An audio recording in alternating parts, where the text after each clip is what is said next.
നമസ്കാരം, chess battles മലയാളത്തിലേക്ക് സ്വാഗതം. ഇന്നത്തെ വീഡിയോയിൽ നോർവേ ചെസ് ടൂർണമെന്റിന്റെ അവസാന റൗണ്ടിൽ അർജുനും കാൾസനും തമ്മിൽ നടന്ന ടൈ ബ്രേക്ക് ഗെയിമാണ് കാണിക്കാൻ പോകുന്നത്. ഈ ഗെയിം കാണിക്കാൻ വളരെയധികം വൈകിപ്പോയതുകൊണ്ട് തന്നെ ഇനി ഇത് കാണിക്കണമോ വേണ്ടെന്നുള്ള സംശയത്തിലായിരുന്നു. എന്തായാലും ആ ഗെയിമിൽ എന്താണ് സംഭവിച്ചതെന്ന് വേഗത്തിലൊന്ന് നോക്കാം. ഈ ഗെയിമിൽ അർജുൻ വൈറ്റ് സൈഡും കാൾസൺ ബ്ലാക്ക് സൈഡും കളിക്കുന്നത്. വൈറ്റ് D4 ചെയ്തുകൊണ്ട് ഗെയിം സ്റ്റാർട്ട് ചെയ്യുന്നു. ബ്ലാക്ക് നൈറ്റിനെ F6 ഡെവലപ്പ് ചെയ്യുന്നു. ഇന്ത്യൻ ഗെയിമാണ്. വൈറ്റ് C4 മൂവ് ചെയ്യുന്നു. ബ്ലാക്ക് G6 മൂവ് ചെയ്യുന്നു. കിങ്സ് ഇന്ത്യൻ ഡിഫൻസ് ആണ്. വൈറ്റ് നൈറ്റിനെ C3 ഡെവലപ്പ് ചെയ്യുന്നു. ബ്ലാക്ക് ബിഷപ്പിനെ G7 ഡെവലപ്പ് ചെയ്തുകൊണ്ട് കാസ്റ്റിനുള്ള സൗകര്യം ഉണ്ടാക്കുന്നു. ഇവിടെ ഇപ്പോൾ വൈറ്റ് നൈറ്റിനെ ഡെവലപ്പ് ചെയ്യുകയാണെങ്കിൽ ബ്ലാക്കിന് വലിയ പ്രശ്നങ്ങളൊന്നും അല്ലാതെ കാസ്റ്റിംഗ് ചെയ്യാം. എന്നാൽ വൈറ്റ് ഇപ്പോൾ നൈറ്റിനെ ഡെവലപ്പ് ചെയ്യുന്നില്ല, പകരം E4 മൂവ് ചെയ്യുന്നു. ഇപ്പോഴും ബ്ലാക്കിന് വേണമെങ്കിൽ കാസ്റ്റിംഗ് ചെയ്യാം. എന്നാൽ അവിടെ ചെറിയൊരു പ്രശ്നമുണ്ട്. കാസ്റ്റിംഗ് ചെയ്യുകയാണെങ്കിൽ വൈറ്റിന് പോൺ വെച്ച് നൈറ്റിനെതിരെ അറ്റാക്ക് കൊടുക്കാം.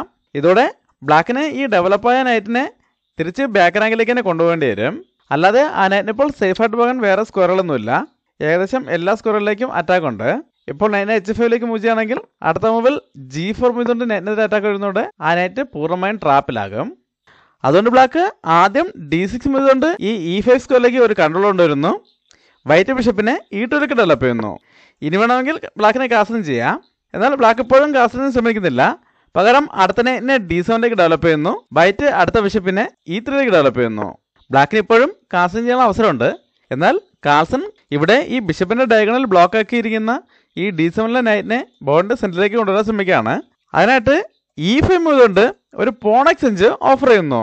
വൈറ്റ് ഇപ്പോൾ പോൺ വെച്ച് പോണിട്ടുണ്ടെങ്കിൽ ആ പോൺ എടുത്തുകൊണ്ട് തന്നെ നൈറ്റിനെ സെന്ററിലേക്ക് കൊണ്ടുവരാം. എന്നാൽ വൈറ്റ് ഇപ്പോൾ അത് അക്സെപ്റ്റ് ചെയ്യുന്നില്ല, പകരം D5 മൂവ് ചെയ്യുന്നു. ബ്ലാക്ക് നൈറ്റിനെ C5 കൊണ്ടുവന്ന് E4 പോണിനെതിരെ ഒരു അറ്റാക്ക് കൂടെ കൊടുക്കുന്നു. വൈറ്റ് ക്വീനെ C2 ഡെവലപ്പ് ചെയ്തുകൊണ്ട് ആ പോണിന് ഒരു സപ്പോർട്ട് കൊടുക്കുന്നു.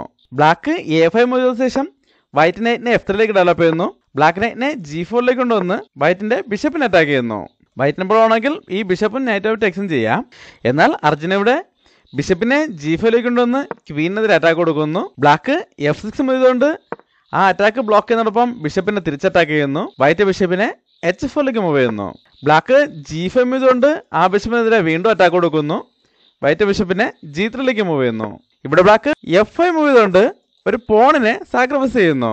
വൈറ്റ് ഇപ്പോൾ അത് അക്സെപ്റ്റ് ചെയ്യണമെങ്കിൽ കിങ്സിലേക്ക് കാസ്റ്റിംഗ് ചെയ്ത ശേഷം റൂക്കും ബിഷപ്പ് വെച്ച് അറ്റാക്ക് ചെയ്തുകൊണ്ട് ആ നഷ്ടപ്പെട്ട പോണിനെ തിരിച്ചെടുക്കുകയാണ് ബ്ലാക്കിന്റെ പ്ലാൻ.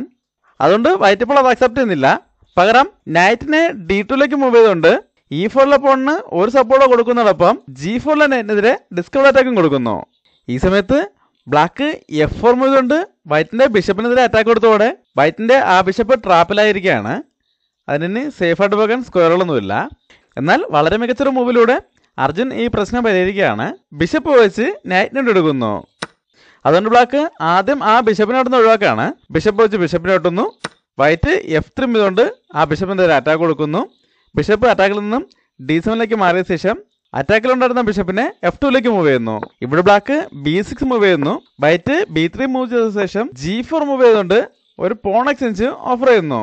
വൈറ്റ് ഇപ്പോൾ അത് അക്സെപ്റ്റ് ചെയ്യണമെങ്കിൽ ബിഷപ്പ് വെച്ച് തിരിച്ചൊട്ടിക്കൊണ്ട് ഈ ഡയഗണിലേക്ക് ഒരു കൺട്രോൾ കൊണ്ടുവരികയാണ് ബ്ലാക്കിന്റെ ഉദ്ദേശം. അതുകൊണ്ട് വൈറ്റ് ഇപ്പോൾ ആ എക്സ്ചേഞ്ചിലേക്ക് പോകുന്നില്ല, പകരം കാസ്റ്റിംഗ് ചെയ്തുകൊണ്ട് കിങ്ങിനെ സേഫ് ആക്കുന്നു. എന്നാൽ ബ്ലാക്കും ഇപ്പോൾ ആ എക്സ്ചേഞ്ചിലേക്ക് പോകുന്നില്ല, പകരം റൂക്കിനെ കൂടെ G5 കൊണ്ടുവരുന്നു. വൈറ്റ് കിങ്ങിനെ B2 മൂവ് ചെയ്ത ശേഷം പോൺ വെച്ച് പോണോട്ടുന്നു. വൈറ്റ് നൈറ്റ് വെച്ച് തിരിച്ചൊട്ടുന്നു. അതിനുശേഷം ബിഷപ്പിനെ F6 മൂവ് ചെയ്തുകൊണ്ട് G2 പോണിനെതിരെ ഡിസ്കവർ അറ്റാക്ക് കൊടുക്കുന്നു. വൈറ്റ് റൂക്കിനെ G1 കൊണ്ടുവന്ന് ആ പോണിനെ സപ്പോർട്ട് ചെയ്യുന്നു.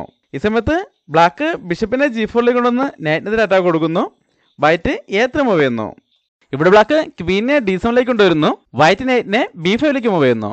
ബ്ലാക്ക് കിങ്ങിനെ E7 മൂവ് ചെയ്യുന്നു. വൈറ്റ് റൂക്കിനെ E1 മൂവ് ചെയ്തുകൊണ്ട് നൈറ്റിനെ പിന്നിങ്ങിൽ നിന്നും ഒഴിവാക്കുന്നു. ബ്ലാക്ക് റൂക്കിനെ G7 മൂവ് ചെയ്ത ശേഷം വൈറ്റ് നൈറ്റിനെ അറ്റാക്കിൽ നിന്നും D2 മൂവ് ചെയ്യുന്നു. ബ്ലാക്ക് കിങ്ങിനെ F7 മൂവ് ചെയ്യുന്നു. ഇവിടെ വൈറ്റ് G3 ചെയ്തുകൊണ്ട് ഒരു പോൺ എക്സ്ചേഞ്ച് ഓഫർ ചെയ്യുന്നു. ബ്ലാക്ക് ബിഷപ്പിനെ H5 മൂവ് ചെയ്തുകൊണ്ട് അത് ഡിക്ലൈൻ ചെയ്യുന്നു. വൈറ്റ് ഇവിടെ ആ എക്സ്ചേഞ്ചിലേക്ക് തന്നെ പോയാണ്. പോൺ വെച്ച് പോണിട്ടുന്നു. ബ്ലാക്ക് പോൺ വെച്ച് തിരിച്ചൊട്ടിക്കൊണ്ട് ബിഷപ്പ് വെച്ച് ഡിസ്കവർ ചെക്ക് കൊടുക്കുന്നു. വൈറ്റ് ബിഷപ്പ് വെച്ച് തന്നെ ആ ചെക്ക് ബ്ലോക്ക് ചെയ്യുന്നു. ബ്ലാക്ക് ക്വീനെ H3 കൊണ്ടുവരുന്നു. ഇവിടെ വൈറ്റ് ഒരു എക്സ്ചേഞ്ചിലേക്ക് പോവുകയാണ്. ബിഷപ്പ് വെച്ച് ബിഷപ്പിനെ എടുത്തുകൊണ്ട് റൂക്കിനെതിരെ അറ്റാക്ക് കൊടുക്കുന്നു. എന്നാൽ ബ്ലാക്ക് ഇപ്പോൾ തന്നെ കിങ് വെച്ച് തിരിച്ചൊട്ടുന്നില്ല. ആദ്യം റൂക്ക് വെച്ച് റൂക്കിനെ ഇട്ടുന്നു. വൈറ്റ് റൂക്ക് വെച്ച് തിരിച്ചൊട്ടിയ ശേഷം കിങ് വെച്ച് ബിഷപ്പിനെ എടുക്കുന്നു. ഇതാണ് ഗെയിമിലെ ഏറ്റവും പ്രധാനപ്പെട്ട ഭാഗം. ഇവിടെ വൈറ്റ് E5 ചെയ്തുകൊണ്ട് ഒരു ചെക്ക് കൊടുക്കുന്നു. ബ്ലാക്കിനിപ്പോൾ പോൺ വെച്ച് പോണിട്ടുകൊണ്ട് സിമ്പിളായിട്ട് ഈ പ്രശ്നം പരിഹരിക്കാം. എന്നാൽ ഇവിടെ ഉണ്ടായിരുന്ന പോൺ ഇങ്ങോട്ടേക്ക് മൂവ് ചെയ്തതോടെ ഈ ക്വീൻ്റെ ഡയഗണൽ ഓപ്പൺ ആയിരിക്കുകയാണ്. വൈറ്റിൻ്റെ റൂക്കിനും ഈ G7 സ്ക്വയറിലേക്ക് ഒരു കൺട്രോൾ ഉണ്ട്. അങ്ങനെ ഒരു അറ്റാക്ക് വരുമെന്ന് പ്രതീക്ഷിച്ചതുണ്ടാവും. കാൾസൺ ഇപ്പോൾ പോൺ വെച്ച് പോൺ ഇട്ടുന്നില്ല, പകരം കിങ് വെച്ച് പോൺ എടുക്കുന്നു. ഇത് ഗെയിമിലെ തന്നെ ഏറ്റവും വലിയൊരു മിസ്റ്റേക്ക് ആയിരുന്നു. അർജുൻ വേഗം അവസരം ഉപയോഗപ്പെടുത്തുകയാണ്. ആദ്യം ക്വീന് ഉപയോഗിച്ച് H7 പോണിനെ വെട്ടിയെടുക്കുന്നു. ഇതോടെ കാൾസൺ തോൽവി ഉറപ്പിച്ചിരിക്കുകയാണ്. നേരത്തെ പോൺ വെച്ച് ചെക്ക് വന്നപ്പോൾ കിങ് വെച്ച് ഇട്ടുന്നതിന് പകരം പോൺ വെച്ചാണ് ഇട്ടിരുന്നതെങ്കിൽ ഈ G7 സ്ക്വയറിലേക്ക് കിങ്ങിന് കൺട്രോൾ ഉണ്ടായിരുന്നേനെ. ആ സമയത്ത് ക്വീൻ വെച്ച് പോൺ എടുത്താലും പ്രശ്നമില്ല. ബിഷപ്പിനെ ഈ G4 കൊണ്ടുവന്ന് റൂക്കിന്റെ ഫയൽ ക്ലോസ് ചെയ്യുന്നതോടൊപ്പം ഒരു ക്വീൻ എക്സ്ചേഞ്ച് ഓഫർ ചെയ്തുകൊണ്ട് ബ്ലാക്കിന് ഈ ഗെയിം സമനിലയിലേക്ക് തന്നെ കൊണ്ടുപോകാമായിരുന്നു. അർമഗഡൻ ആയതുകൊണ്ട് തന്നെ ബ്ലാക്കിന് ജയിക്കാൻ ഒരു സമനില മതി. എന്നാൽ ഇവിടെ കിങ് വെച്ച് പോണിനോട്ട് എടുത്തോടെ ഈ G7 സ്ക്വയറിലേക്ക് ബ്ലാക്കിന് കൺട്രോൾ ഇല്ലാതായിരിക്കുകയാണ്. ഇനിയിപ്പോൾ കിങ്ങിന് F6 കൊണ്ടുവന്ന് ആ സ്കോർ കൺട്രോൾ ചെയ്യാൻ ശ്രമിച്ചാലും റൂക്കിന്റെ ഫയൽ ഓപ്പൺ ആയതുകൊണ്ട് തന്നെ ക്വീന് വെച്ച് ചെക്ക് കൊടുക്കാനും വളരെ വേഗത്തിൽ ചെക്ക്മേറ്റ് ചെയ്യാനും കഴിയും. കാൾസന് വേണമെങ്കിൽ ഇപ്പോൾ തന്നെ തോൽവി സമ്മതിക്കുകയോ അല്ലെങ്കിൽ ഈ നൈറ്റിനെ സാക്രിഫൈസ് ചെയ്തുകൊണ്ട് ഈ തോൽവി കുറച്ചുകൂടെ വൈകിപ്പിക്കുകയോ ചെയ്യാമായിരുന്നു. എന്നാൽ കാൾസൺ ഇവിടെ ഏറ്റവും വേഗത്തിലുള്ള ഒരു ചെക്ക്മേറ്റ് ചെയ്യാൻ അനുവദിക്കുകയാണ്. ബിഷപ്പിനെ G4 മൂവ് ചെയ്തുകൊണ്ട് ക്വീനെതിരെ അറ്റാക്ക് കൊടുക്കുന്നു. വൈറ്റ് ക്വീനെ G7 കൊണ്ടുവന്ന് ചെക്ക് കൊടുക്കുന്നു. ഇവിടെ ഇപ്പോൾ ഒരു ഓപ്ഷനേ ഉള്ളൂ, കിങ്ങിന് F5 സ്ക്വയറിലേക്ക് മാത്രമേ മാറാൻ കഴിയുള്ളൂ. ഈ സമയത്ത് അർജുൻ നൈറ്റിനെ D4 കൊണ്ടുവന്ന് ചെക്ക് കൊടുത്തുകൊണ്ട് ചെക്ക്മേറ്റ് ചെയ്യുകയായിരുന്നു. ഈ തോൽവി കാൾസൺ ചിരിച്ച മുഖത്തോടെയാണ് നേരിട്ടത് എന്നാണ് വളരെ പ്രധാനപ്പെട്ട കാര്യം.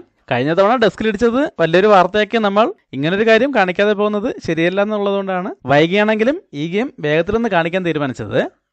ഈ ഗെയിം തോറ്റെങ്കിലും കാൾസൺ തന്നെയാണ് ടൂർണമെന്റ് വിന്നറായത്. കാൾസൺ പങ്കെടുക്കുന്ന ടൂർണമെന്റുകൾ അവസാനിക്കുമ്പോൾ ആർക്കാ സെക്കൻഡ് എന്ന് ചോദിക്കേണ്ട അവസ്ഥ വീണ്ടും തുടരുകയാണ്. അടുത്തൊരു വീഡിയോ വീണ്ടും കാണാം. നന്ദി, നമസ്കാരം.